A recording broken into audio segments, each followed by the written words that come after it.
Bueno, buenas tardes. Hoy vamos a trabajar la primera clase de la unidad 4. La unidad 4 es la última unidad de nuestro programa y es sobre teoría de los campos, en particular sobre el máximo exponente de teoría de los campos, que es Pierre Bourdieu.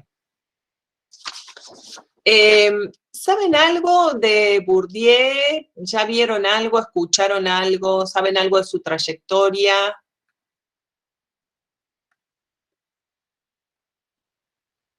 ¿Me cuentan por audio?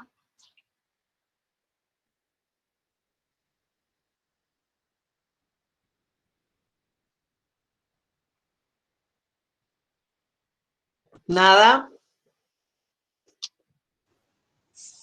Profe, yo leí La nobleza del Estado y el sentido social del gusto. Ajá, qué bueno. ¿Y qué te parecieron? La nobleza del Estado es un texto, es un libro bastante grande. En su momento lo vi hace 3, 4 años. Es bastante interesante. Uh-huh. ¿Y del autor, saben algo de él, de su trayectoria, de su biografía? ¿Nada? Bueno, Pierre Bourdieu era francés. Nació en 1930 en un pueblito de los Pirineos franceses. Era una zona rural, hijo de campesinos, era hijo único, en un pueblo donde además no se habla francés, sino una lengua regional de esa zona. Y él mismo decía de sí mismo que él era un milagro sociológico, ¿no? En el sentido de que, digamos, nada hacía esperar, considerando su infancia y la trayectoria de su familia, nadie hacía esperar que él llegara a tener la trayectoria que tuvo, digamos, que él llegara a ser un intelectual y que además muy reconocido y renombrado, etc. ¿Qué es lo que pasó? ¿Cuáles fueron las cosas que fueron incidiendo en la trayectoria de Bourdieu? Primero, era muy buen estudiante. Entonces, un profesor que él tenía en la escuela, en su zona, digamos, en donde vivía, le recomendó inscribirse en la Escuela Normal Superior. La École Normale Supérieure de Francia era, en ese entonces, y sigue siendo digamos, como un ámbito, una institución educativa muy prestigiosa, donde se iban formando las élites de Francia, ¿no? Y para eso tuvo que rendir un examen, o sea, tenía que prepararse para y rendir un examen. Ahí fue donde fue compañero de Jacques Derrida, fue compañero de Marin, que es otro francés que posiblemente vean en ciencia política. Bueno, e hizo el profesorado en filosofía, en realidad, estudió filosofía.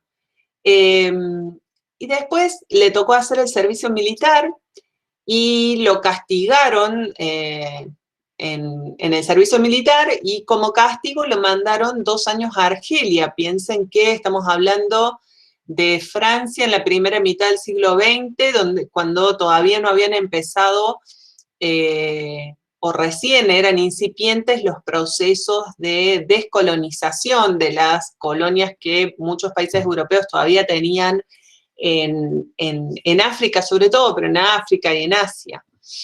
Entonces Francia estaba ocupando Argelia, lo mandan 2 años ahí, y ahí es donde se empieza a interesar Bourdieu por la etnografía, en realidad, inicialmente, y de ahí es de donde deriva a la sociología, y de hecho los primeros 6 libros que publica son investigaciones que desarrolla en Argelia, ¿no? Digamos, son investigaciones que desarrolla en Argelia y que continúa después que vuelve, ¿no? De hecho, su primer libro es Sociología de Argelia. Después hay otro que es Celibato y Condición Campesina, Trabajo y Trabajadores en Argelia, El Desarraigo, Los Herederos y El Arte Medio. Digo, todos esos primeros libros de Bourdieu basados en investigaciones tienen que ver con esa experiencia argelina, ¿no? Digo, fue algo que lo marcó muchísimo. Y vuelve después en los años 60, no es que vuelve, digo, en los años 60 en París, cuando ya estaba de vuelta en París, trabaja como asistente de Raymond Aron, que también tuvo mucha influencia en él, en la Universidad de París. Es también profesor en la Universidad de Lille, que es otra localidad francesa. Y en el 64 entra en la Escuela Práctica de Altos Estudios en Ciencias Sociales, también uno de los lugares de formación de los cientistas sociales franceses más importantes en aquel momento y todavía en el día de hoy, ¿no? También colaboró con la Escuela Práctica de Altos Estudios y la Escuela de Altos Estudios, las dos, en Ciencias Sociales. También colaboró con Passerón, con quien es coautor de algunos libros. En el 85 dirigió el Centro Sociológico de Europa y en el 81 entra al Colegio de Francia. El Colegio de Francia ya es como la institución de máximo prestigio para quienes hacen ciencias sociales en ese país, ¿no? Y en 1993 llegó a ser el primer sociólogo que recibió la medalla de oro de la CNRS. La CNRS es como el CONICET en Argentina. Y que, igual que acá, digo, estaba todo inclinado históricamente a las ciencias exactas, las ciencias naturales. Digo, fue todo un acontecimiento que le dieron una medalla de oro a un sociólogo y el primero en recibirla fue Pierre Bourdieu. Es decir, ese niño campesino torció su destino, ¿no? En términos sociológicos. Y bueno, y por eso él decía eso de sí mismo. Hoy estuve con mucha nostalgia del pizarrón, entonces les quería mostrar una foto del pizarrón, aunque sea, para empezar a trabajar teoría de los campos.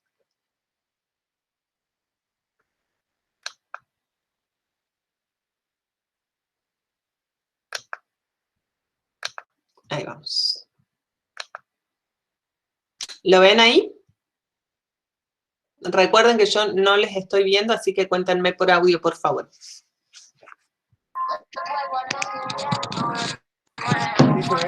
No se ve, profe. Sí, se ve, profe. Ah, ahí se está presentando. Ahora se ve. ¿Se ve? Perfecto. Bueno, la propuesta conceptual de Bourdieu, toda la teoría de Bourdieu es una ruptura y al mismo tiempo un intento de superación y de integración de las explicaciones de las prácticas, tanto con los enfoques subjetivistas de la acción como con que están centrados en la subjetividad de quienes producen la acción, todos estos enfoques centrados en las explicaciones por la conciencia, la voluntad, la racionalidad de los individuos, y que ignoran la coerción de la estructura, como con los enfoques objetivistas que, por acentuarlas, que al revés, ¿no? Por acentuar las condiciones objetivas para explicar la acción social, terminan ignorando al sujeto que produce la acción, ¿no? Entonces, para superar este dilema entre estructura y superestructura, entre lo objetivo y lo subjetivo, lo que hace Bourdieu es centrarse en la explicación y comprensión de la práctica social, o de las prácticas sociales. Y para eso, para explicar las prácticas, uno de sus aportes fundamentales es el modo en que construye al agente social que produce esas prácticas, ¿no? El sujeto de la acción en Bourdieu es el agente social. Y a ese agente social, que puede ser un agente individual o un agente colectivo, lo construye en base a dos dimensiones fundamentales de lo social, que se sintetizan en los conceptos de campo y de hábitus. Estos son como, digo, voy todo muy rápido y voy presentando el esquema conceptual, digamos, para que entendamos o tengamos un panorama de las relaciones teóricas entre los conceptos, y después vamos a entrar en esta clase y en la próxima en cada uno de estos conceptos, ¿no? Digo que construye al agente social a partir de estos dos conceptos, del concepto de campo y del concepto de hábitus. El campo haría referencia sobre todo a las estructuras sociales externas, a lo social objetivado, a lo social hecho cosa, como decía Durkheim, mientras que el hábitus haría referencia a las estructuras sociales internalizadas, a lo social incorporado, a lo social hecho cuerpo, ¿no? Y también a la relación entre unos y otros, ¿no? A esto es a lo que Bourdieu le llama la doble existencia de lo social, ¿no? A lo objetivo externo y a lo social incorporado, que tendría que ver más con la dimensión subjetiva, pero que, vamos a ver, en ninguno de los dos casos es puramente objetivo y es puramente subjetivo. Es decir, cada concepto en Bourdieu tiene el carácter de esta doble existencia de lo social. Y él concibe a la sociedad, o como la llama, el espacio social general, como estructurada en base a la acumulación de recursos que son demandados y son escasos. Y a la lucha, digamos, y también a la sociedad la piensa estructurada en función de la lucha por obtener esos recursos, por incrementar esos recursos o por no perder esos recursos.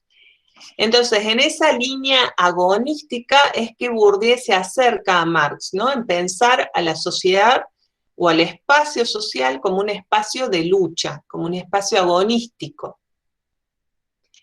Pero se distancia de Marx porque para Bourdieu no hay una sola, no hay un solo recurso o un recurso fundamental por el cual se lucha, no hay un solo recurso por el cual se lucha, como en Marx, que es el capital económico, sino que hay diversidad de capitales. Entonces, en ese sentido de la diversidad de recursos por los cuales se lucha, es que Bourdieu se aleja de Marx y se acerca a Weber. ¿Se acuerdan? De Durkheim, de Marx, de Weber. Digo, Bourdieu tiene muchas referencias a los clásicos en toda su obra, a veces explícitas y a veces no tanto, ¿no? A veces no los menciona. Y Bourdieu también conceptualiza los sujetos colectivos, digamos, en términos de clase social. Vamos a ver que tiene una propuesta, un concepto de clase social muy particular, es decir, también los sujetos colectivos en términos de clases sociales desarrollan prácticas y también ocupan posiciones y tienen disposiciones de clase. Y a partir de este conjunto de nociones es que Bourdieu explica las prácticas sociales como resultado de una estrategia del agente social o de las clases sociales, pero también vamos a ver que su noción de estrategia no es la misma que la de la teoría de la acción racional. De hecho, Bourdieu pone mucho el acento en que las estrategias no son necesariamente conscientes, ni tampoco son necesariamente racionales, todo lo contrario, que la inmensa mayoría de nuestras prácticas estratégicas no son ni conscientes ni racionales.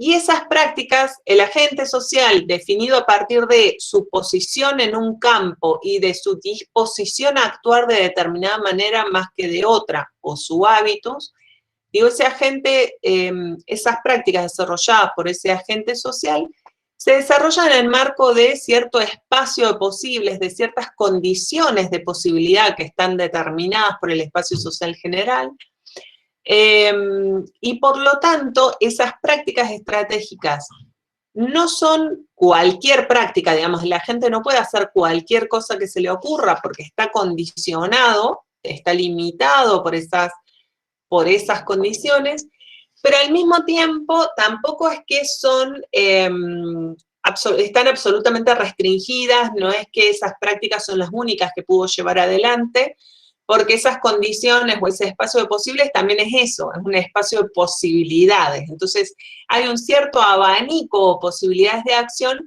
dentro de las cuales la gente opta y, insisto, de manera no necesariamente consciente para llevar adelante su práctica. Otro concepto fundamental en Bourdieu es el concepto de capitales, que ya mencioné, es la posición que cada gente ocupa en un campo está determinada por los capitales de que dispone, ¿no? Por la estructura y el volumen de capital de que dispone. Ya vamos a ver también en detalle ese concepto. Y en Bourdieu es muy importante también la dimensión histórica, tanto a nivel de la construcción del agente social y de las clases sociales, que en ese caso hablamos de trayectoria del agente social o de trayectoria de la clase social, como también a nivel histórico en el espacio social y en cada campo, porque los campos y el espacio social general van modificándose como resultado de esas luchas que se desarrollan y que los estructuran, ¿sí? Y el agente social también va modificándose a lo largo del tiempo. Por eso sus posiciones en cada campo van cambiando y sus disposiciones a actuar más de una determinada manera que de otra también van cambiando, ¿sí? Esto como para tener una idea general de las relaciones teóricas y de los principales conceptos teóricos que vamos a ver con Bourdieu. ¿Estamos hasta ahí? Sí, buenísimo. Bueno, buenísimo, Camila, muchas gracias.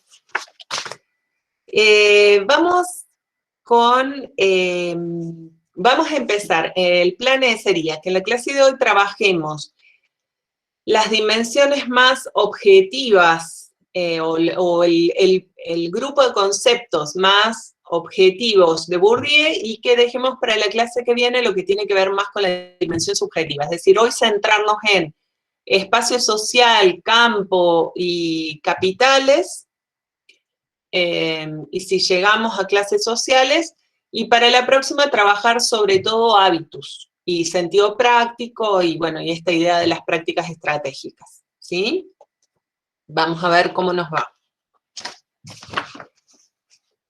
Les voy a comenzar leyendo un pedacito, una cita del libro Razones Prácticas de Bourdieu sobre qué es el espacio social general, ¿no? ¿Se acuerdan que espacio social general es como él define o como él se refiere a la sociedad en su conjunto? Dice Bourdieu, todas las sociedades se presentan como espacios sociales, es decir, estructuras de diferencias que solo cabe comprender verdaderamente si se elabora el principio generador de esas diferencias, que fundamenta esas diferencias en la objetividad. Principio que no es más que la estructura de la distribución de las formas de poder o de las especies de capital eficientes en el universo social considerado, y que varían, por lo tanto, según los lugares y los momentos. ¿Qué tenemos hasta acá sobre definición del espacio social general? Dice que es una estructura de diferencias. Dice que hay que identificar cuál es el principio que genera esas diferencias. Diferencias que son objetivas, ¿no? Son externas a los sujetos. Piensen, cuando él habla de objetivo, habla en los mismos términos que Durkheim, ¿no?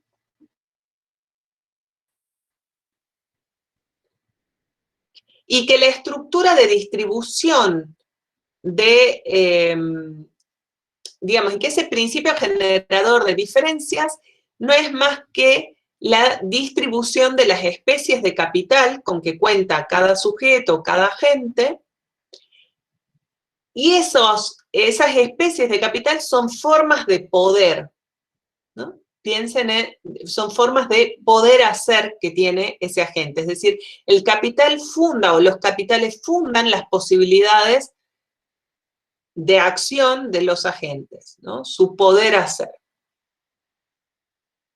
Y sigue Bourdieu. El espacio social es un campo de fuerzas cuya necesidad se impone a los agentes que se han adentrado en él, y es un campo de luchas dentro del cual los agentes se enfrentan con medios y fines diferenciados según su posición en la estructura del campo de fuerzas, contribuyendo de este modo a conservar o a transformar su estructura. ¿Qué está diciendo acá Bourdieu? Una vez más está diciendo muchísimas cosas en una frasecita muy cortita. Por eso digo, Bourdieu es al revés, de Habermas en todo caso, ¿no? Dice muchísimo contenido en un párrafo. Está diciendo que el espacio social general es un campo de fuerzas que se imponen a los sujetos, es decir, estas condicionamientos, restricciones, pero también posibilidades objetivas, externas a los sujetos y que se les imponen, ¿no? Eso es un campo de fuerzas. Aquello que va a condicionar nuestra acción, tanto en términos de posibilidades como de limitaciones, y que se nos imponen. Pero también es un campo de luchas, ¿no? Vamos, los agentes sociales, nos enfrentamos en los campos y en el espacio social general según la posición que ocupamos en el campo o en el espacio social general, y al luchar por los recursos en ese campo, en ese espacio social general, es que contribuimos a que ese espacio social se conserve tal cual está o se transforme. Y ahí es donde, como les decía, aparece también esta dimensión histórica. Es decir, el espacio social general es el resultado de las luchas anteriores. O sea, lo que hoy, por ejemplo, lo que hoy tenemos en nuestra sociedad, o el tipo de sociedad que tenemos, es resultado de luchas anteriores, de quienes nos precedieron. ¿Sí? Entonces, ¿cuáles son los principios de diferenciación del espacio social general? En términos analíticos. Mariel me pregunta la página del texto. No estoy siguiendo un solo texto de Bourdieu tal cual, Mariel. En ninguna de mis clases sigo un solo texto de manera rigurosa, digamos, porque entiendo que justamente los profes hacemos algo más que leer los textos, o en todo caso que debería servirles para un poco más que para leer el texto, digamos. Para eso están las guías de lectura. Las guías sí siguen los textos, o los ayudan a identificar conceptos en los textos. Bien, decía, ¿cuáles son los principios de definición de un espacio social general, pero también de un campo? O sea, digo los dos conceptos porque el espacio social general está conformado por campos. Esa sería la idea, ¿no? Y los principios de definición de unos y de otros en términos analíticos son los mismos. Solo que vamos a ver que los campos los define cierto tipo de capital o la lucha por cierto tipo de capital y ciertas reglas de juego. Pero los principios de definición son los mismos. O sea, serían como espacio social general y espacios sociales particulares serían los campos, ¿sí? Entonces, decíamos que son dos principios de definición. Uno de esos principios de definición es el principio de aprehensión relacional del mundo social. Es decir, la identidad social de los sujetos, esto es, lo que alguien es en términos sociales, se define en relación a los otros.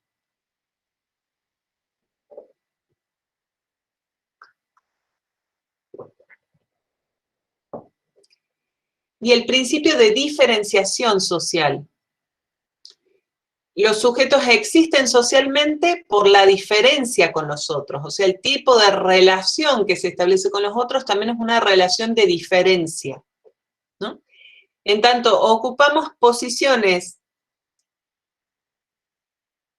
en un espacio o en ese espacio de relaciones, ¿no? Posiciones diferentes. Estos principios, el principio relacional y el principio de diferenciación son dos principios fundamentales de las teorías estructuralistas. Ustedes van a ver que Bourdieu dice mucho que él es un estructural constructivista o que sigue el constructivismo estructuralista, digo, hace un juego de palabras ahí. Entonces, estos principios de relación y de diferenciación que están funcionando en toda su teoría y en todas sus investigaciones, son los principios del estructuralismo, ¿no? Se es socialmente, se existe socialmente en relación a otros y por la diferencia con los otros. Vamos a un ejemplo concreto, así por ahí no los agobio tanto con la cuestión teórica más abstracta. Ustedes en este espacio social pequeño que definimos de esta interacción en el aula virtual o en esta aula de Meet, si la podemos llamar así, en esta relación socialmente yo soy profesora, ustedes son estudiantes. Ese ser estudiante y ser profesor se define en este espacio social particular y en relación unos con otros. Y ustedes entre sí son compañeras y compañeros, ¿sí? Esa estructura de relación es diferente si, por ejemplo, yo fuera a cursar un posgrado en el que yo fuera estudiante y otro u otra fuera profesor. ¿Se entiende? Es decir, no hay una esencia, no soy esencialmente docente. Y de la puerta que está acá atrás mío hacia allá, yo soy mamá o soy esposa en ese espacio social que se genera atrás de esa puerta. ¿Sí? O si la abren, y ahí se arma un despiole. Digo, eso, las relaciones y lo que uno es o una es socialmente, se define en el vínculo con otros y en determinados espacios sociales específicos,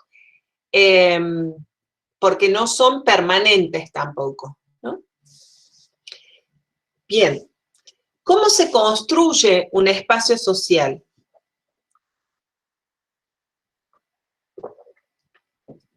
En el espacio social, los agentes se distribuyen en ese espacio y definen sus posiciones, es decir, ocupan posiciones.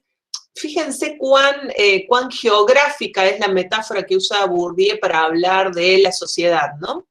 En general usa fundamentalmente dos tipos de metáforas, esta geográfica y una más mercantil, que tiene que ver con la idea de capital. Bueno, y la de juego, ya vamos a ver. Digo, cada teórico usa un tipo de metáfora diferente, ¿no? ¿Se acuerdan de Goffman con la del teatro? Bueno, en Bourdieu, en este caso, con la idea de campo, la idea de espacio social general, es muy geográfica. Decíamos entonces, los agentes ocupan posiciones en ese espacio y se distribuyen en ese espacio en términos relativos, o sea, una posición relativa le decimos porque es una posición que se define en relación a otro o a otra, ¿sí? Eso que decimos hace un rato. Y esas posiciones se definen a partir de el capital que se dispone, del volumen global de capital que se posee bajo diferentes especies de capital, es decir, cuánto capital en total, digamos, de la suma de capitales, eso es el volumen de capital, ¿no? Y ahí dentro tengo distintas especies de capital, el capital económico, el capital cultural, el capital social, el capital simbólico, son los 4 tipos de capitales que Bourdieu define e identifica. Pero la suma de todas esas especies de capital es lo que da mi volumen global de capital. Y en segundo lugar, dice Bourdieu, es decir, mi posición en un campo se define por ese volumen global de capital. Dice, y en segundo lugar, se define por la estructura de capital. La estructura es el peso relativo que cada especie de capital tiene en esa suma. Entonces, por ejemplo, puedo tener más capital económico que cultural, o más capital cultural que económico, ¿sí?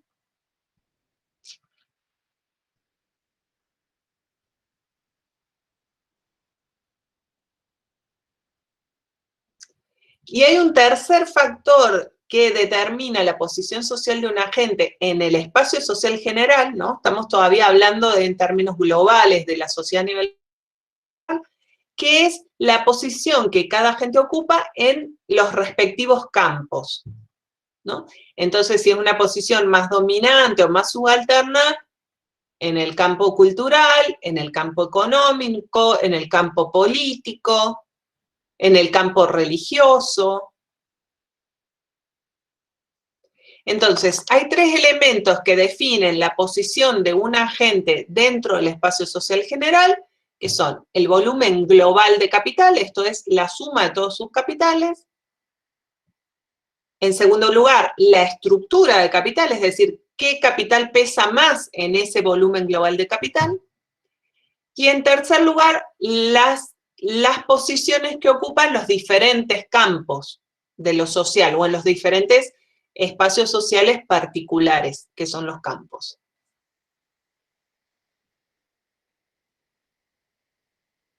En ese sentido, piensen en figuras, por ejemplo, como la de Mauricio Macri, es un agente social que tiene mucha concentración de capital económico y que a lo largo de su trayectoria ha ido concentrando también capital político, y antes de concentrar capital político también concentró el capital, ¿qué le diríamos? Como dirigente deportivo, si es que se puede llamar así, o como, bueno, digo que era como un preámbulo de la política. Entonces, tiene un volumen global de capital alto. En la estructura de capital, digo, el que tiene mayor cantidad de capital económico y ahora un importante caudal de capital político, pero escaso, sí, tal cual, Sebastián, faltó el capital cultural, escaso capital cultural, sí, efectivamente, y ocupa posiciones dominantes dentro, o de mucha importancia, dentro de diversos campos, del campo económico y del campo político fundamentalmente, ¿no? Bueno, y así, digo, podríamos irnos con un montón de ejemplos, pero creo que hasta ahí estamos, ¿no? Digo, ¿van agarrando la idea, sí? Bien.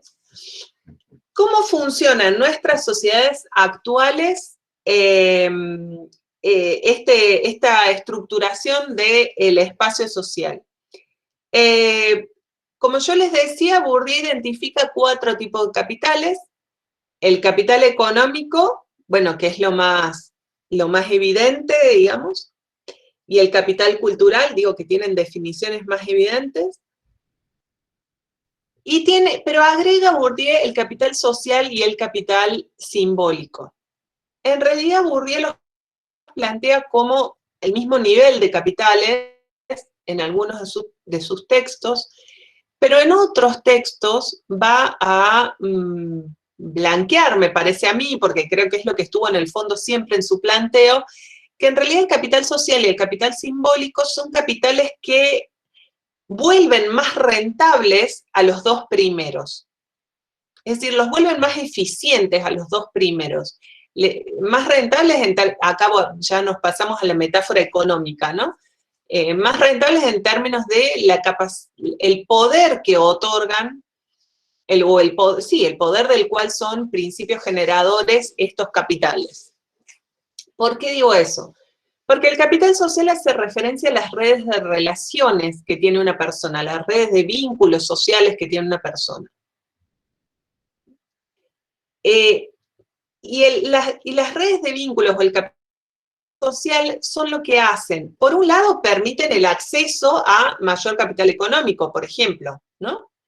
Digo, si uno tiene mejores vínculos, es más probable que encuentre trabajo, que encuentre inversores para su emprendimiento empresarial, que le condonen deudas si las tiene, etcétera, etcétera, pero también del capital cultural, ¿no? Si tenemos los vínculos adecuados, es, a ver, gente que ha crecido en ambientes, por ejemplo, artísticos, que desde chico, desde chica, ha tenido relación. Por ejemplo, veía ahora, con esto de que murió Quino, algunos comentarios que hacía Tute, y Tute fue, digo, es una persona que desde pequeño, desde chiquito, ha estado en un ambiente en el que se ha codeado de manera cotidiana, porque eran amigos de sus padres, con los grandes humoristas de la Argentina,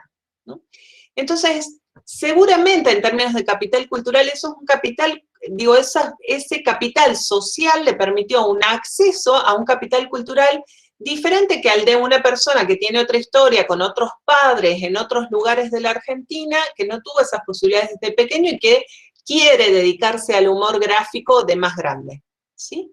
Eso pasa en todas las áreas de la vida. Digamos, el capital social es un habilitador que nos permite incorporar capital cultural y capital económico.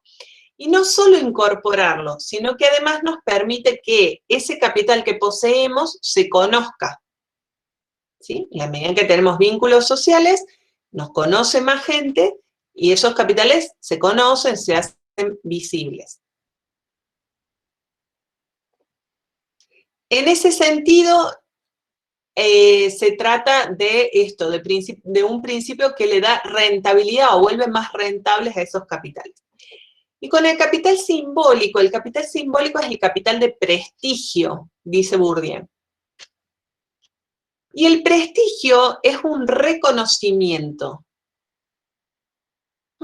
Es decir, para que los capitales que poseemos funcionen, y acá volvemos al principio relacional, ¿se acuerdan? Para que funcionen, los otros agentes sociales tienen que conocer que poseemos ese capital y tienen que reconocernos ese capital, nos tienen que otorgar prestigio por la posesión de ese capital. ¿Sí?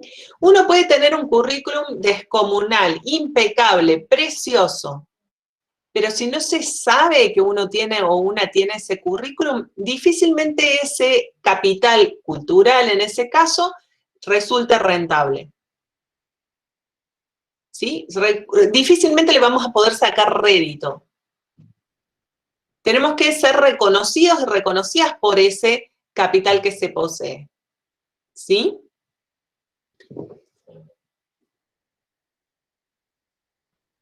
Bien, piensen en términos de capital social, por ejemplo, la importancia de las escuelas y de las universidades en las que uno va.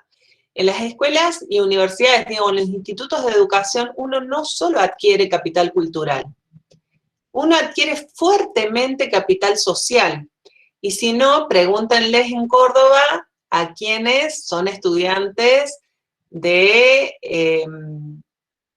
Colegio de Montserrat o de la Escuela Manuel Belgrano, ¿sí?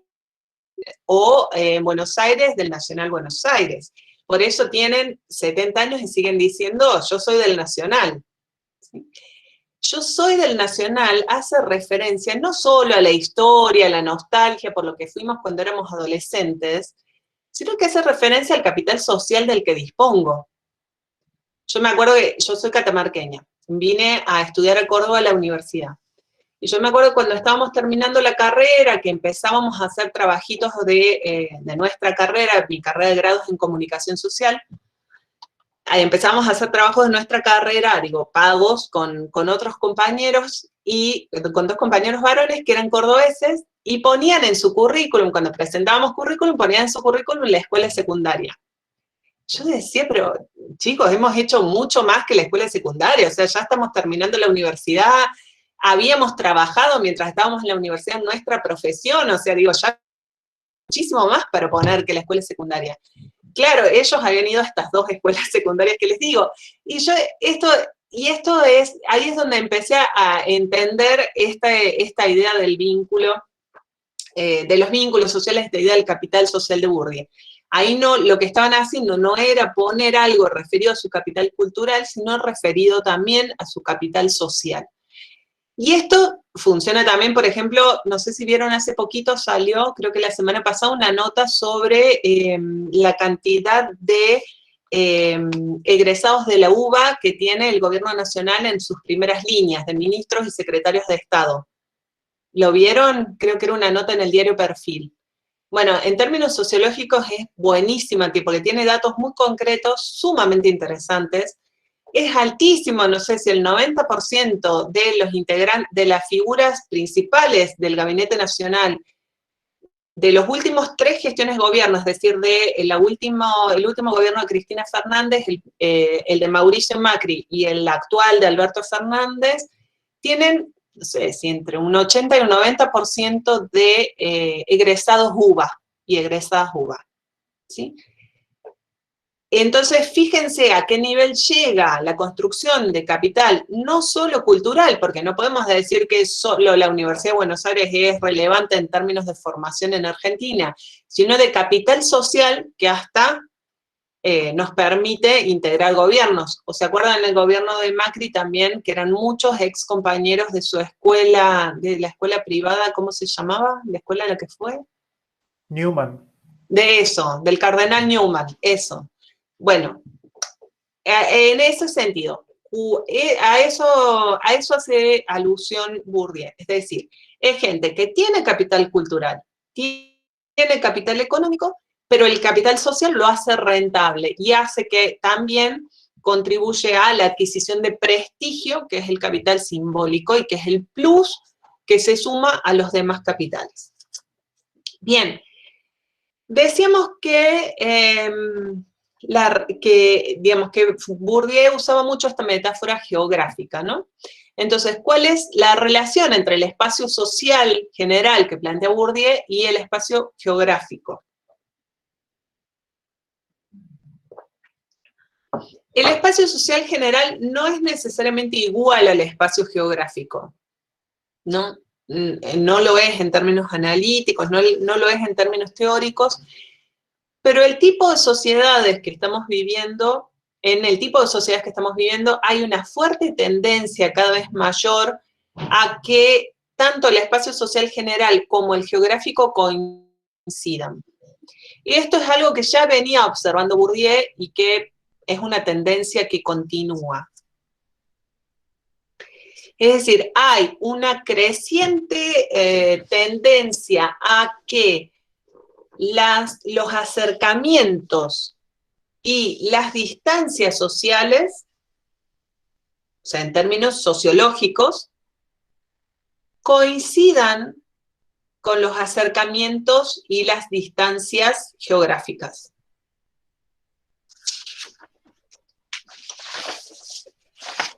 La idea de distribución de los agentes en el espacio, a ver, piensen en esto.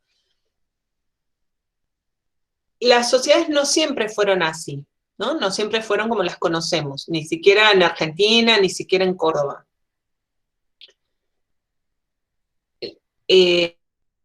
Nosotros tenemos cada vez más segregados los espacios geográficos en términos también sociales, ¿no?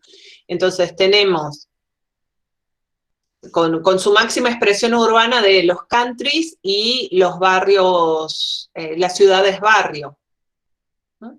Entonces barrios cerrados para pobres, barrios cerrados para ricos, y zonas de barrios de clase media,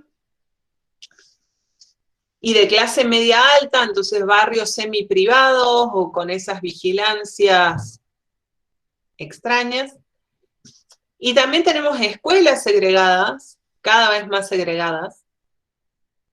Pero como les decía, esto no siempre fue así. En general, las escuelas habían sido un espacio geográfico donde se ponían en juego o se cruzaban distancias sociales, ¿no? se cruzaban agentes sociales que pertenecían a diferentes espacios o posiciones dentro del espacio social, o que estaban alejados en términos de posiciones en el espacio social, se cruzaban en un espacio geográfico que era el de la escuela pública. Lo mismo con el servicio militar obligatorio, más allá de las críticas que uno tenga, pero el servicio militar obligatorio era un lugar en el que se cruzaban esas agentes que tenían posiciones sociales distantes. Y en muchos barrios eso era así, ¿no? Esto cada vez más está dejando de ser y cada vez más coinciden los espacios sociales y los espacios geográficos.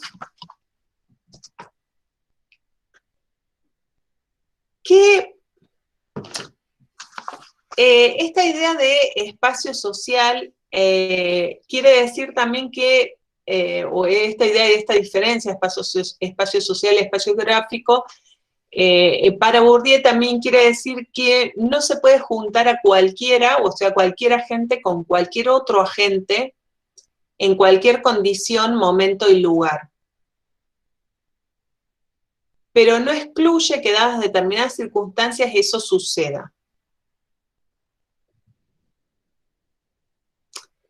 Es decir, lo que dice Bourdieu es que las personas que son cercanas en el espacio social, es mucho más probable que tengan posibilidades de encontrarse en el espacio geográfico. Y no solo de encontrarse en el espacio geográfico, porque es más probable que vayamos al mismo tipo de universidad, porque es más probable que vayamos al mismo tipo de escuela, o al mismo tipo de club, etcétera, etcétera. No solo de encontrarnos en el espacio geográfico, sino que también es mucho más probable que nos entendamos. Y es mucho más probable que nos caigamos bien. Dice Bourdieu, la cercanía en el espacio social es predictora, son predictivas de encuentros, afinidades, simpatías e incluso deseos. Es mucho más probable también que nos hagamos amigos, amigas, y es mucho más probable que nos enamoremos de una persona cercana a nosotros en el espacio social. Sí. Entonces, no solo es más probable que nos encontremos en el espacio geográfico, sino que es más probable también que nos entendamos y que además es más probable que nos caigamos bien. Esa idea de las telenovelas de antes, de las personas que de distintas clases sociales que se enamoraban y que llevaban su amor a pesar, digo, contra viento y marea, contra toda la oposición social, bueno, no, eso es altísimamente improbable en términos sociológicos. Tal vez por eso son buenas fantasías, digo, tal vez por eso están en el ámbito de nuestra imaginación y tienen éxito en términos de ficción. Pero en términos sociológicos es altísimamente improbable. Y hay otra cosa más, no solo es predictora de afinidades y de deseos, digamos, no solo de posibilidades de amistad, de posibilidades de pareja, sino también que la proximidad en el espacio social implica mayor posibilidad también de movilizarnos en términos políticos. Es decir, la cercanía en el espacio social implica también la posibilidad de mayor probabilidad de que nos movilicemos juntos, ¿no? Juntos, juntas. Sin embargo, dice Bourdieu, y acá toma distancia de Marx, que, y leo textual, lo que no significa que la proximidad en el espacio social engendre automáticamente la unidad. Define una potencialidad objetiva de unidad, una pretensión a existir en tanto grupo, una clase probable. Y acá no sé si ustedes se acuerdan cuando Marx hablaba de la clase en sí y la clase para sí. ¿Se acuerdan? Bueno, esta es la diferencia. También en Bourdieu usa esta misma idea, ¿no? Esto que acabo de leer es la idea de que la cercanía en el espacio social implica potencialmente una clase en sí. Digo, Bourdieu no lo llama así, pero digamos es esto, la coincidencia en términos objetivos. Pero eso no significa automáticamente que vaya a haber unidad, organización y movilización. Sí que es más probable que la haya, pero no es una predicción de que vaya a haberla necesariamente. ¿Sí?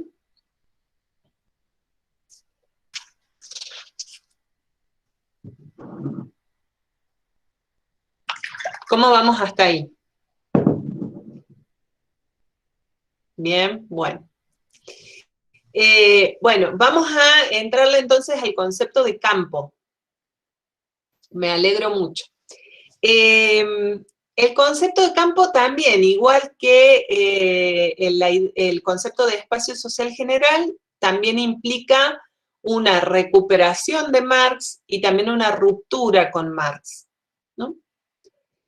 Para Bourdieu, el campo, que como yo les decía, tiene los mismos principios de definición que el espacio social general, porque se trata de espacios sociales particulares que integran ese espacio social general. El campo es un sistema de posiciones, o sea, recuerdan que son posiciones de agentes, ¿no? Agentes que ocupan esas posiciones. Entonces, un sistema de posiciones y de relaciones de dominación-dependencia entre posiciones antagónicas y entre intereses que están ligados a esas posiciones.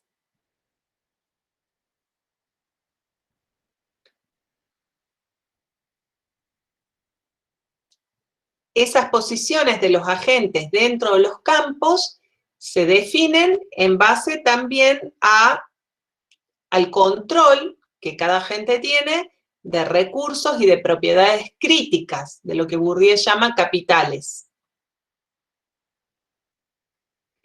Y por esos capitales se lucha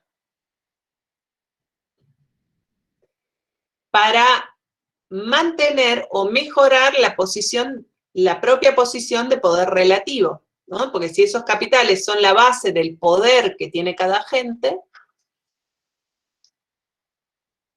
se lucha para mantener o mejorar esos capitales. Por eso, en un espacio social general, las luchas son varias, porque piensen que en cada campo hay una lucha que define a ese campo, ¿no? Se lucha por un tipo de capital diferente. Entonces, en el campo educativo luchamos por un tipo de capital, por incrementar la posesión, nuestra posesión de un tipo de capital.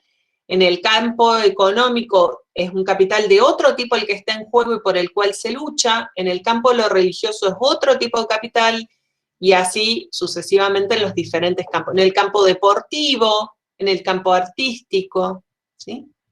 Entonces, no hay, como decía Marx, una lucha global o general en la sociedad, sino que hay diversas luchas en cada campo por los capitales específicos que están en juego en cada campo. Y acá es donde aparece la metáfora económica que les decía, ¿no?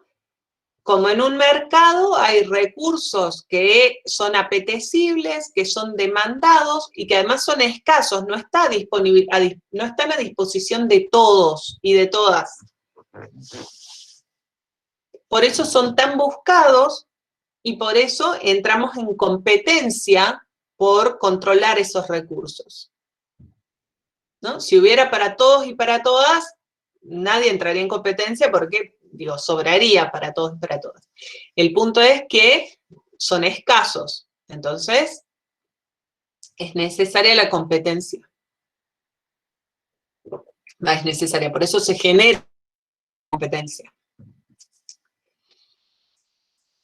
Entonces, esos campos, esos sistemas funcionan a poder y a competencia. Y Bourdieu dice que difícilmente habría una sociedad que no tuviera recursos que fueran valorados y escasos. Y que no tuviera, por lo tanto, una distribución desigual de esos recursos. O sea, en la medida en que son escasos y son valorados, hay una distribución desigual de recursos. Lo que está diciendo Bourdieu acá es que es muy difícil pensar en una sociedad sin clases. Y acá es otro punto en el que se distancia de Marx, porque dice, en la medida en que haya recursos escasos y que son valorados, que son buscados, y que a partir de esos recursos se generan jerarquías sociales, y se generan jerarquías y relaciones de dominación-dependencia porque hay una distribución desigual de esos recursos, lo que están definiendo la distribución desigual de recursos son clases sociales. Entonces es muy difícil pensar en sociedades que no tengan clases sociales.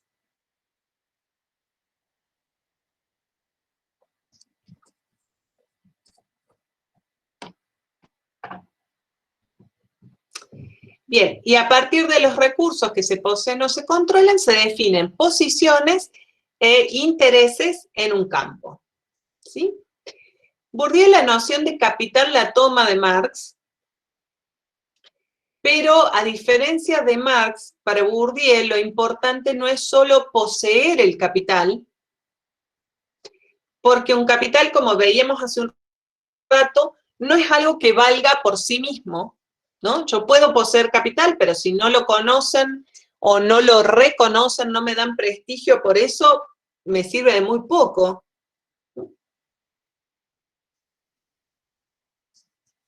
Entonces, no importa solo poseer el capital, sino que el capital sea eficiente en una relación, que funcione, que me genere rentabilidad, que genere poder, que me genere posibilidades de dominación. Y recuerden que con Bourdieu no estamos hablando de dominación en términos generales, ¿no? Sino de dominación en relaciones, también digo, en un campo o en un subcampo, un área de un campo, ¿no? O sea, siempre hablamos de poder y de dominación en términos relativos, o sea, mientras tenemos mayor poder que otros, tenemos siempre menos que otros, ¿no? El capital genera posibilidad de influencia, de incidencia, posibilidades de imposición, ¿no? Es decir, todas estas formas en que se manifiesta el poder en los distintos tipos de relaciones.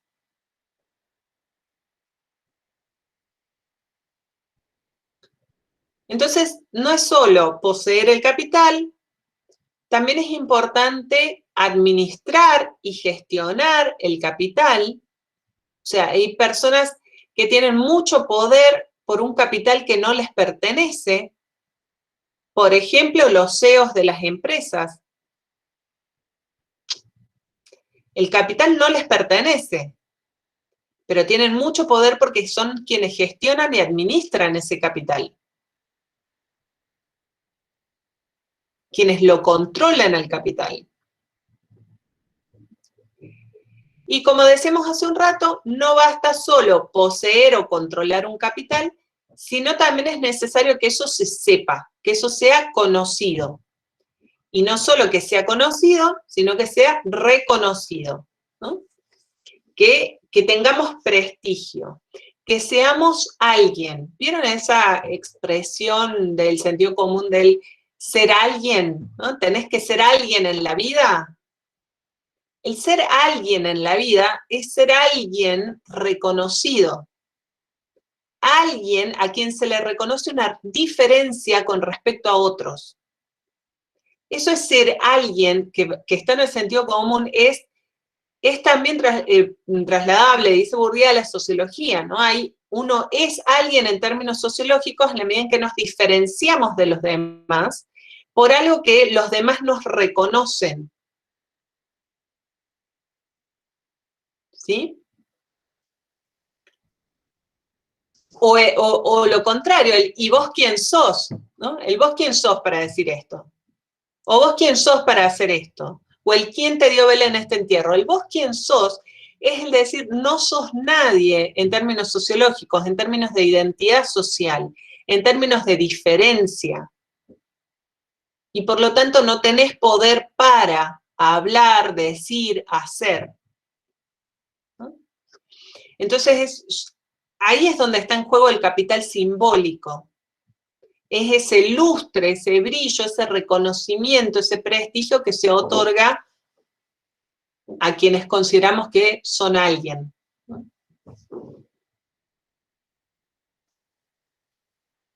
Usted sabe con quién está hablando, dice Sebastián, tal cual. Usted sabe con quién está hablando, tal cual. Pero fíjense, usted sabe con quién está hablando muestra qué pasa cuando hay capitales, se poseen o controlan capitales, pero no son conocidos ni reconocidos. El usted sabe con quién está hablando es, oiga, usted no se enteró, usted no conoce y no reconoce, pero en cuanto conozca y reconozca con quién está hablando, ahí va a tener problemas, ¿sí? O sea, mientras no saben quién soy, digo, supongamos que tenemos algún poder de algún tipo y fuéramos capaces o estuviéramos en posición de poder decir esa frase, y esto no cualquiera puede decir cualquier cosa en cualquier momento, en cualquier lugar, eso pone en evidencia que la otra persona con la que estamos hablando no conoce nuestros capitales y por lo tanto no conoce nuestro poder. Pues usted sabe con quién está hablando, es usted no sabe el poder que yo tengo. Y en cuanto lo sepa va a tener un problema. ¿Sí? Tal cual. Entonces, si un capital no existe socialmente, o sea, si no es conocido socialmente y no es reconocido, no tiene, no genera, o sea, no es eficiente, no es rentable en la medida en que no genera capacidad diferenciada de relación. O sea, cuando usted sepa quién soy, entonces se va a dar cuenta que yo tengo más poder que usted. Pero mientras no sepa quién soy, eso no genera no me genera ningún plus, ninguna capacidad de incidencia en su acción. Me dicen lo de Foucault, Agustín, la verdad que no me lo acuerdo. Si dice exactamente esto, pero es posible. Es posible que vaya en esta línea. Foucault y Bourdieu fueron personas que produjeron sus teorías hubo un periodo en que vivían, al mismo tiempo, en la misma Francia, en la misma época, que no suelen hacer alusión uno al otro, pero hay líneas de continuidad, ¿no? Por ejemplo, esta idea de los múltiples poderes, que está implícita, si ustedes se dan cuenta en todo lo que estamos hablando de Bourdieu, está implícita en ese planteo, ¿no? Una idea similar o hermana o cercana a la idea de los poderes como fuerzas múltiples desde múltiples lugares que tenía Foucault, ¿no? Esto también en la idea de los campos. Bueno, el capital define a su vez dos niveles de diferenciación de las posiciones en un campo.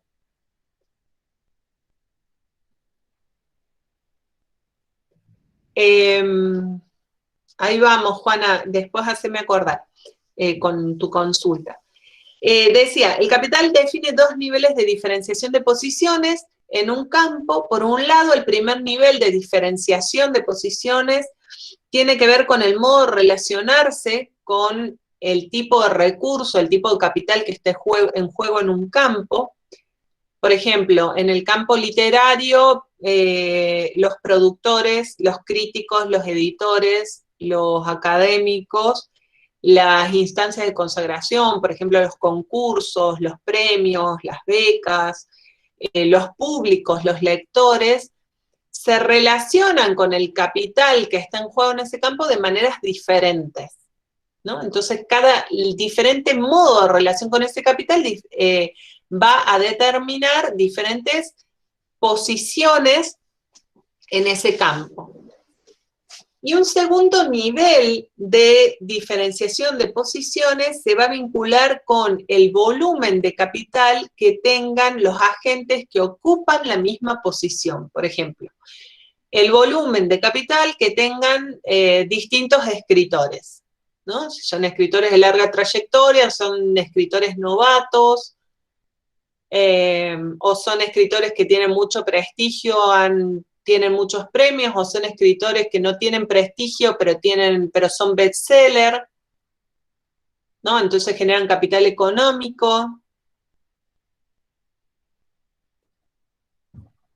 Y vinculado a eso es que se definen los intereses. Por ejemplo, hay intereses de posición, o sea, los productores, los críticos, los escritores, ¿no? Cada posición tiene sus propios intereses dentro de ese campo, pero también dentro de cada posición, es decir, los diferentes niveles. Entonces, los escritores novatos con respecto a los escritores de larga trayectoria, con respecto a los que son bestsellers, ¿no? Esto tal vez no es central, pero digo, me parece importante para que tengan una idea de la complejidad, porque de la noción de campo en Bourdieu en términos analíticos, porque hay una tendencia a simplificar mucho la noción de campo como un espacio de luchas. Lo que quiero decir acá es que, por ejemplo, los escritores y los productores no están luchando entre sí y forman parte del mismo campo literario, ¿no? Entonces, ni siquiera en un mismo campo los tipos de lucha son las mismas, sino que sino que hay casos en que no hay relaciones agonísticas, sino relaciones de cooperación.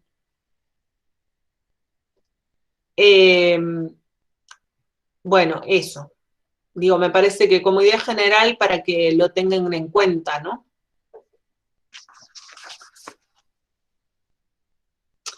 Bueno, y si hay algo que funciona mucho, digo, y que está también apareciendo permanentemente en todo lo que he estado diciendo sobre los campos y sobre el espacio social general, es que si hay ganadores, si hay quienes acumulan prestigio, acumulan reconocimiento, acumulan capital, eso quiere decir también que hay perdedores, ¿no?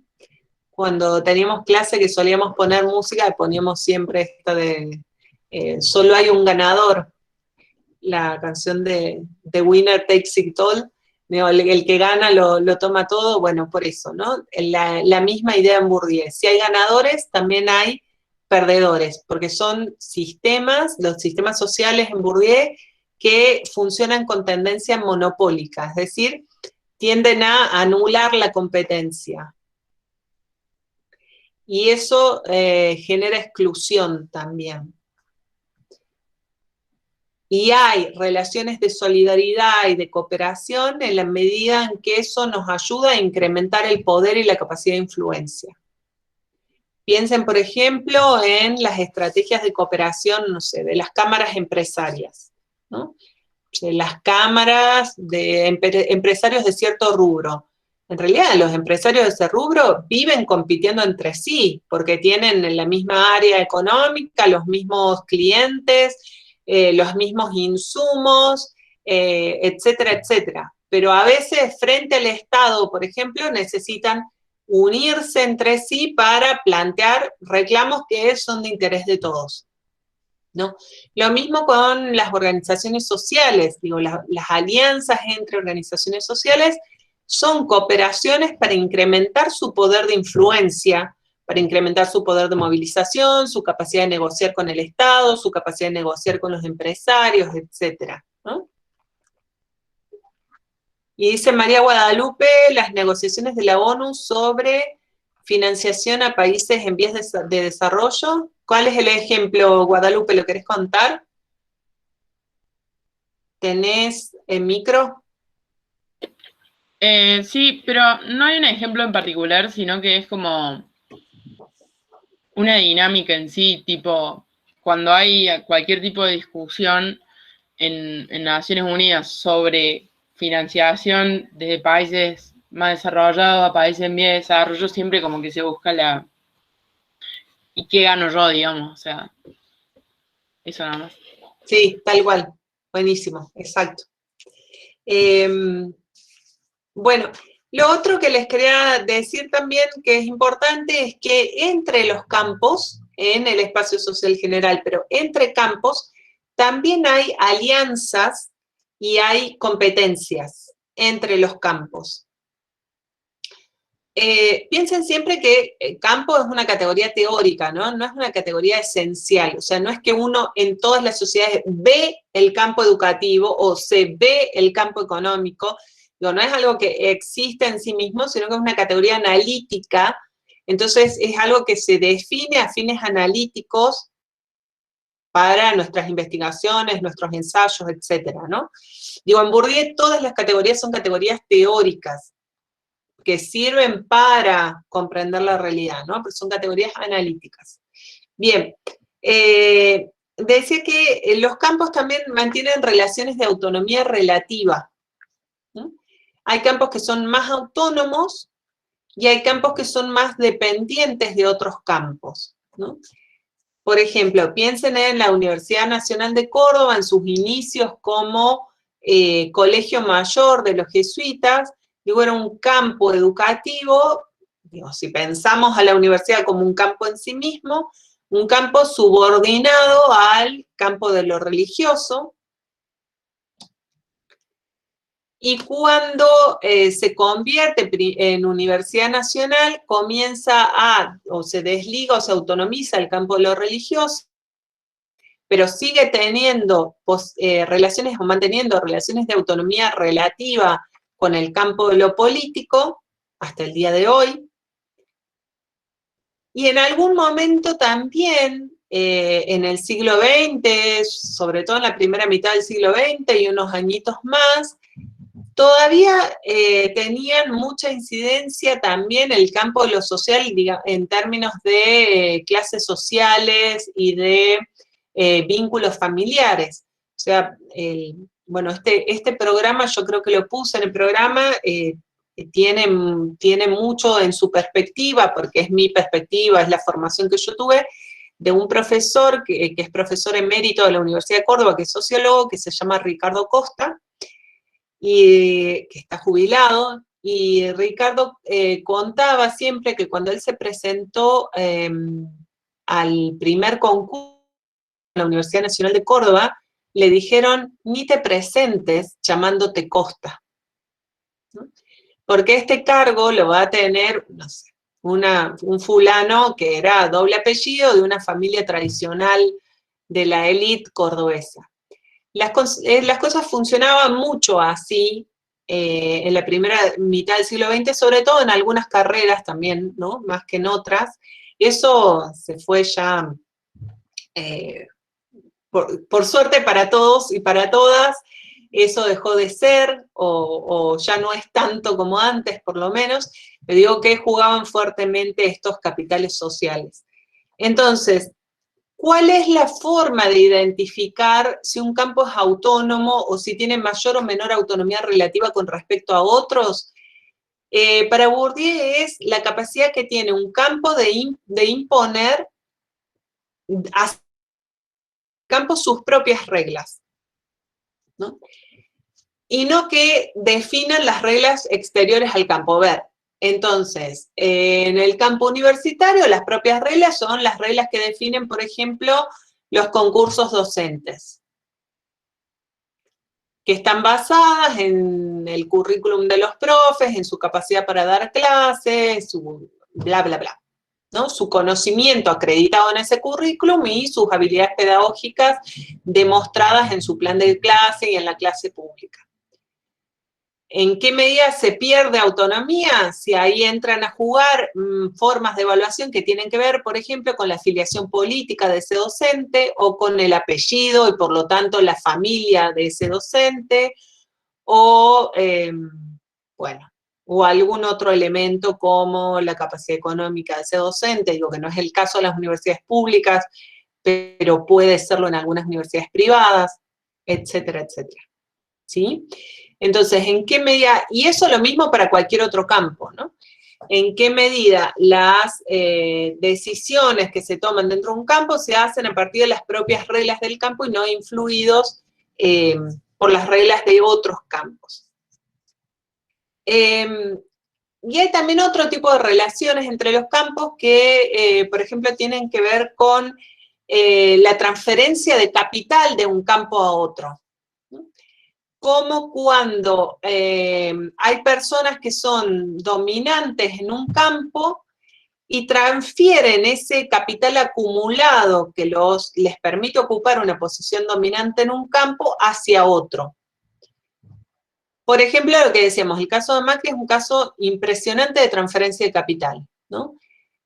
La acumulación de capital económico por la familia de la que provenía le permitió transferir ese capital al mundo deportivo cuando se hizo presidente de Boca, y la acumulación de esos dos capitales en esos dos campos y la posición dominante que ocupó en esos dos campos le permitió a su vez más adelante transferirlo al campo de lo político para ocupar una posición dominante en el campo de lo político. Pero digo, con otros personajes también, digo, en otras épocas, por ejemplo, el ser militar de cierto prestigio también permitía transferir esos capitales al campo de lo político, ¿no? Y en América Latina tenemos muchísimos ejemplos. No estoy pensando en militares, digo, de las dictaduras, sino también militares que después fueron electos democráticamente, ¿no? Pudieron transferir esos capitales a el campo de lo político. Sí, Andrés, decime. Sí, tenía una consulta. Cuando hablamos de esta transferencia entre capitales, entre campos, ¿estamos hablando de solamente de distintos tipos de distintas especies de capitales que se transfieren a otro campo? ¿O de qué? ¿Cuál sería la duda?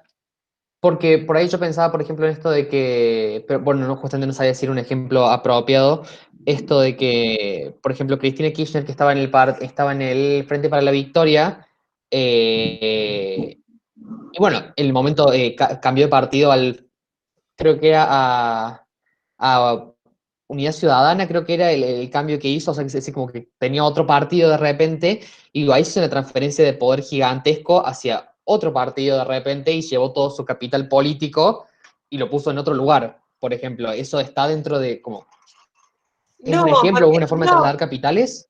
No, porque eso es dentro de las mismas reglas de juego del campo de lo político. Entonces, claro.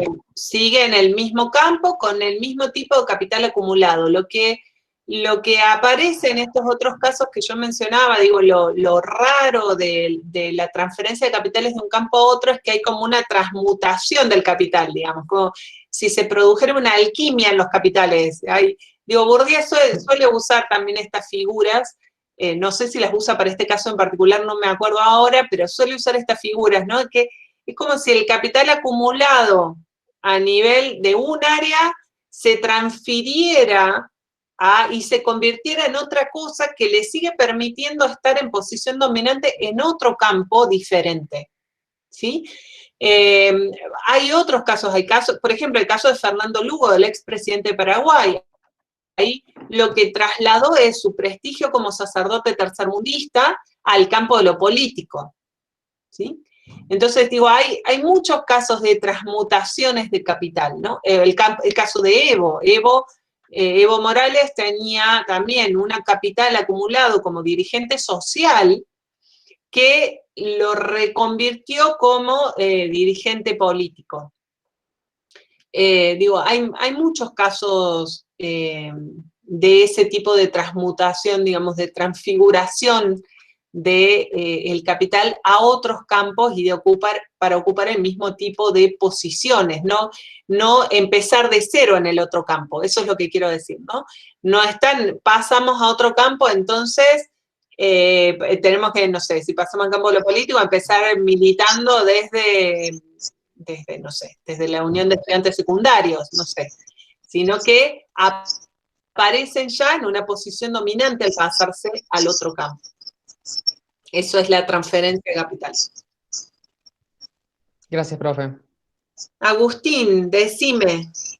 Profe, Sí, ahí estaba viendo, hice la consulta en el WhatsApp. sí, Bourdieu hace una, si bien dice que no hay ninguna ley transhistórica de la relación entre los campos, sí, o sea, inmanente y para siempre, sí dice que en las sociedades industriales la relevancia del campo económico es, a ver si, particularmente poderoso, dice, sí. o ejerce efectos particularmente poderosos en el resto de los campos. O sea que no estaría, está bien, no va a la determinación en última instancia del resto de los campos, pero sí está reconociendo por lo menos alguna permanencia de algunos postulados marxistas, ¿no?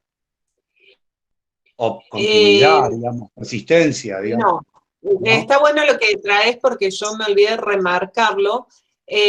A ver, Bourdieu rompe con Marx en la idea de que el capital económico sea determinante o que sí, eso, o el fundamental, el que determina además, el que define la lucha social fundamental, ¿no? O sea, la posibilidad de cambio social tiene que ver con la disputa por el capital económico es lo que define además la identidad social de los agentes, diríamos, en términos de Bourdieu, o sea, traduciendo Marx a Bourdieu, diríamos que el capital económico es lo que define la identidad social de los agentes. Se es burgués o se es obrero en la medida en que se controla o no el capital, ¿no? Que es un capital económico. Bourdieu dice, como Weber, que eso hay que analizarlo en términos históricos situados. Entonces hay que ver en cada sociedad, en cada momento histórico, cuál es el capital que define. Y no solo en cada sociedad, dice Bourdieu, sino que en cada campo hay que ver cuál es el capital que está en juego. Y Bourdieu reconoce múltiples tipos de capital, ¿no? Entonces en eso se aleja de Marx y se acerca a Weber.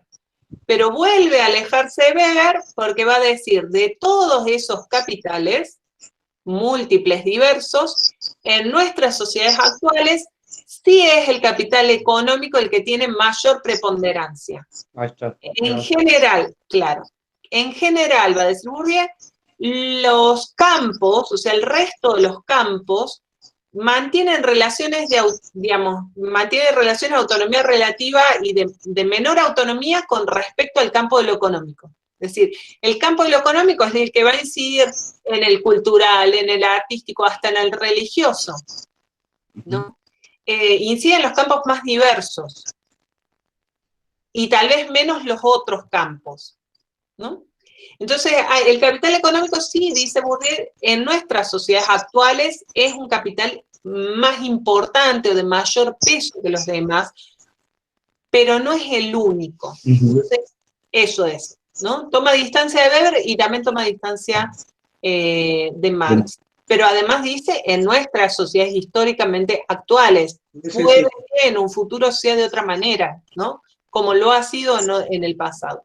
Y siempre depende del campo. Entonces, también se distancia de Marx en esto. No hay una sola lucha por el cambio social, sino que hay luchas y cambios sociales, ¿no? Y cada campo, en el marco de las luchas en cada campo, esos campos se van transformando en términos históricos. Entonces tampoco es la transformación definitiva. O sea, no hay un momento como del fin de la historia en ese sentido, que era algo que estaba como implícito en Marx. Cuando llegábamos a la sociedad sin clases, hasta ahí era, digamos, ¿no? No hay un fin, sino que hay transformaciones permanentes.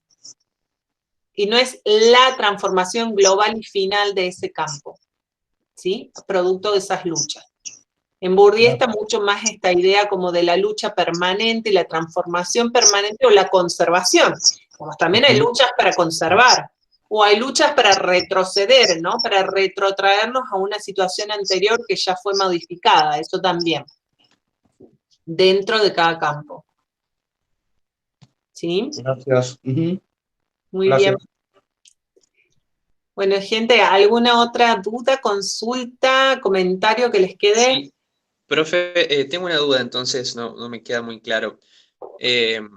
Entonces, por cada campo, digamos, hay un capital que es, digamos, que se destaca, Es o será, Hay se un pone en capital juego. que es el que está en juego, es el capital que está en juego, en cada campo, sí. Bien, ahí va. Sí, hay un capital que es el capital que se disputa. Y es el capital que da prestigio en ese campo. Piensen, por ejemplo, que el prestigio en el campo universitario o en el campo intelectual, por decirlo en términos más amplios, es diferente del prestigio en el campo deportivo, ¿no? Entonces, digo, prestigio en términos de capital simbólico. El capital simbólico que obtengo, lo obtengo por razones diferentes si yo juego el juego del campo intelectual a que si juego el juego del campo deportivo o del campo político o del campo económico. El capital que está en juego es diferente, peleamos por cosas distintas. Y por lo tanto nuestro prestigio o el prestigio de quienes son consagrados en cada campo tiene bases diferentes. O sea, las posiciones dominantes en cada campo, las de aquellos que son y aquellas que son más reconocidas en cada campo, se funda en el control de diferentes tipos de capitales. ¿Sí? Perfecto, sí. Muy bien. No preguntaba más que todo por eso, por ejemplo, en el caso de Macri se solía decir, no, bueno, pero tienen cierto capital económico, entonces, por ejemplo, no va a robar y eso transforma en un buen político. Me surgió la duda en esa transferencia de capitales, entonces el prestigio no es tanto, digamos, la chapa de buen gestor o administración en general, sino que, bueno, es posición económica en primera instancia. Por eso más que todo la duda. Claro, lo que pasa es que Bourdieu te diría que la posición de Macri en el campo de lo político no se define solo por lo que él hizo en términos económicos, ¿no?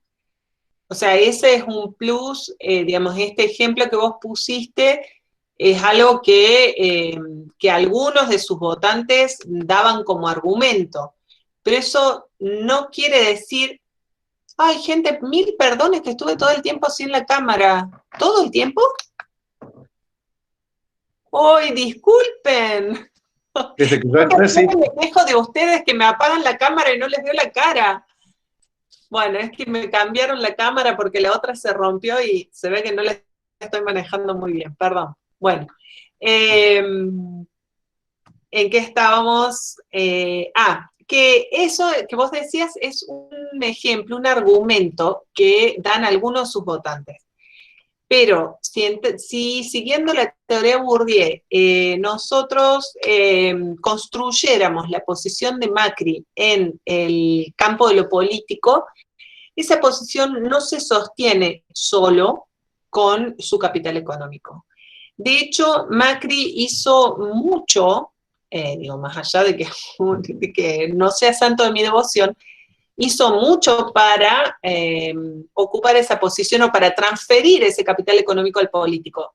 Primero, lo hizo a través del rodeo de ser dirigente deportivo, que es uno de los lugares desde los cuales se llega también a ser dirigente político, ¿no? Y se gana en popularidad, ¿no?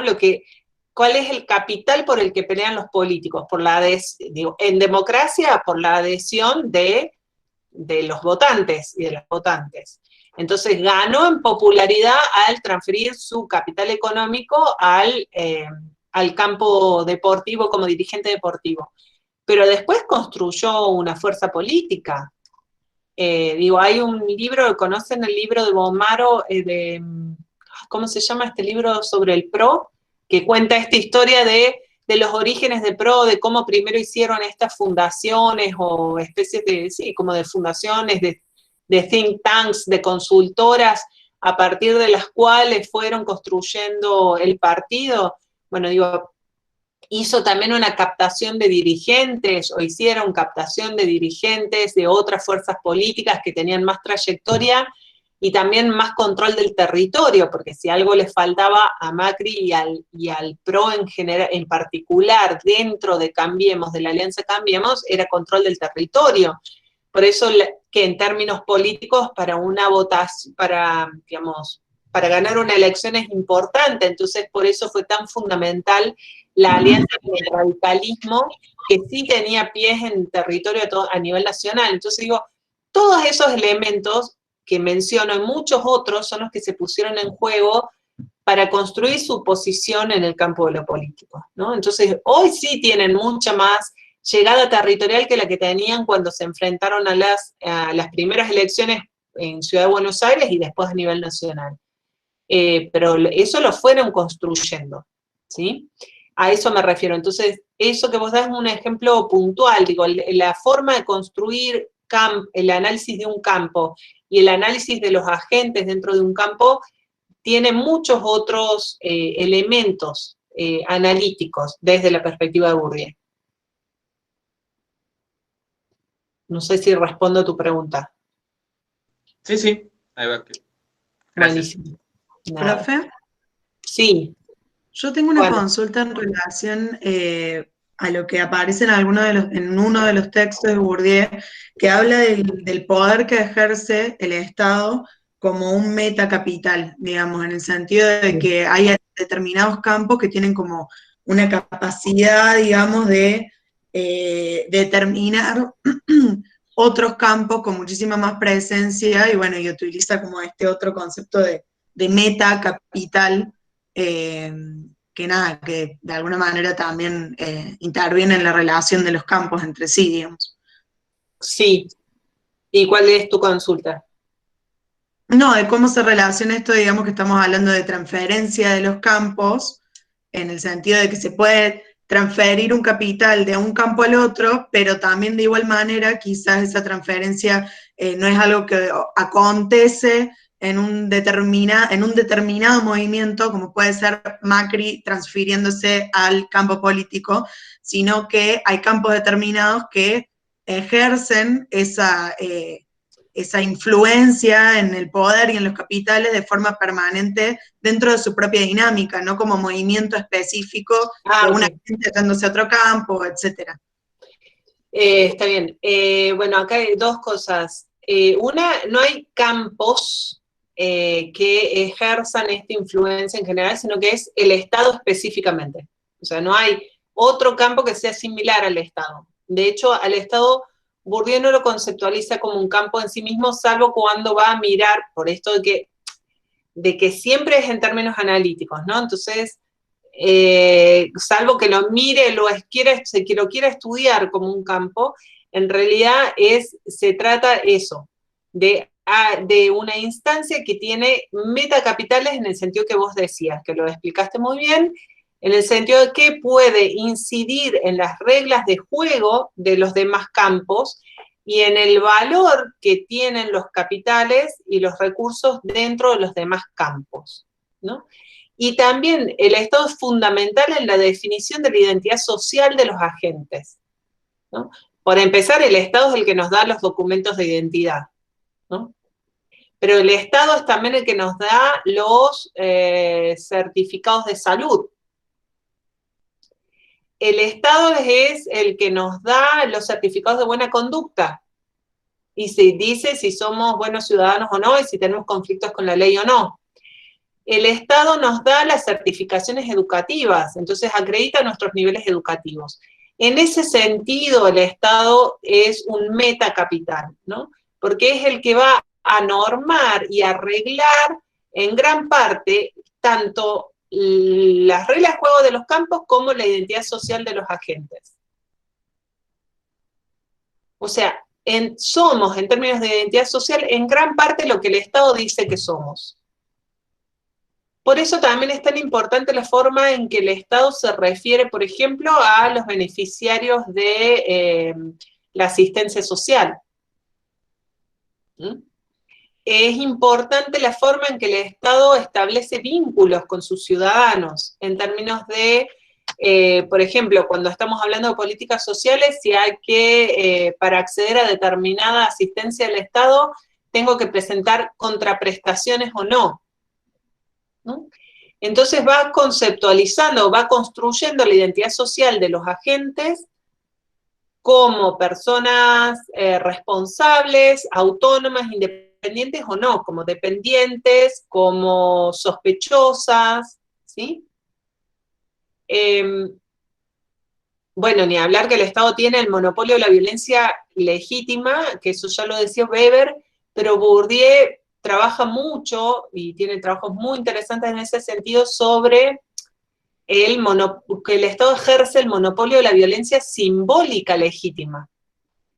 Y es en este sentido que yo les digo, el Estado incide muy fuertemente en quiénes somos en términos sociales, cada uno de los agentes, y por lo tanto también incide en nuestras posiciones de dominación o dependencia en cada uno de los campos donde nos desempeñamos, ¿no? Por toda esta enumeración, digo, que hice de todas las certificaciones que va dando sobre nosotros y el modo en que se vincula con nosotros. Y estos son los modos formales y explícitos, pero hay un montón de modos informales. Por ejemplo, el Estado también hace esperar o no nos hace esperar, según a qué grupo social pertenecemos o a qué clase social, diría Bourdieu, ¿no?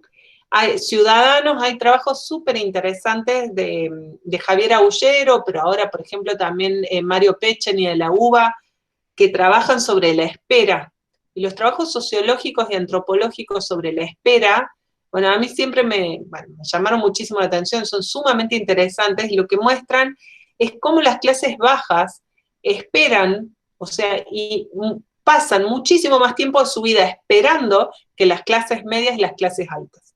Esperan el transporte público, esperan a ser atendidos en un hospital, esperan hisoparse en el polo sanitario. ¿Quiénes están haciendo cola, esas colas tremendas en el polo sanitario? No son todos, no somos todos los que necesitamos hisoparnos. Son los que no tienen obra social, son los que no pueden pagar el estudio privado que sale entre 3 y 5 mil pesos. Esas son las personas que esperan con síntomas, esperan sintiéndose mal, esperan en medio de la calle, esperan con el frío que hacía ayer. Esas personas esperan.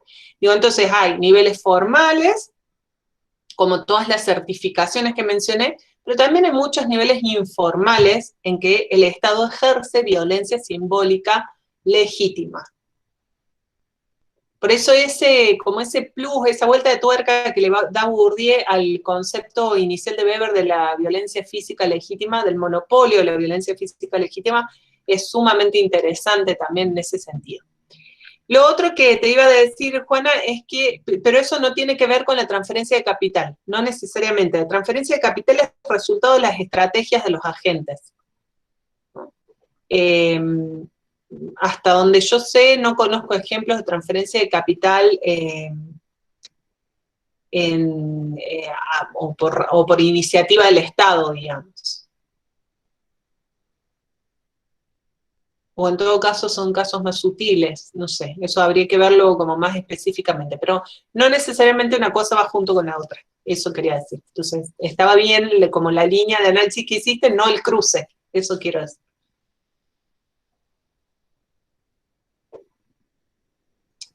Bien. ¿Algo más?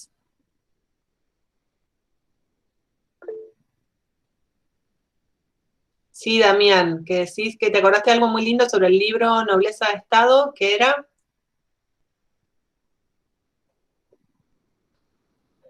Sí, profe, que no está la traducción, tenemos la bibliografía. ¿Qué será? Sí, en este entrecruzamiento que usted estaba diciendo recién entre los distintos capitales, ahí Bourdieu habla de las grandes écoles, ¿no?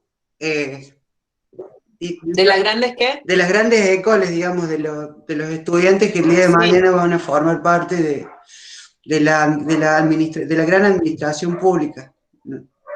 Sí, de las élites francesas. Sí. No sé si... ¿Y qué era? No me acuerdo. ¿Qué era? Contalo. ¿Lo puedo decir? Dale, sí, claro. Sí. Si no nos dejás con la intriga, estamos todos... es muy lindo lo que dice, realmente me atrapó mucho y dice así: a cambio de unos buenos denarios, niños ennoblecidos vuelan de un salto hacia las flores de lis, el reino de Francia. Estos catones, acorazados de ignorancia, cantan y silban y se ocupan de sus amantes. Han de tomar, a tontas y a ciegas, decisiones inapelables sobre intereses en pugna. Eso es lo que dice, se llama El secreto develado o El Parlamento al descubierto, ¿no?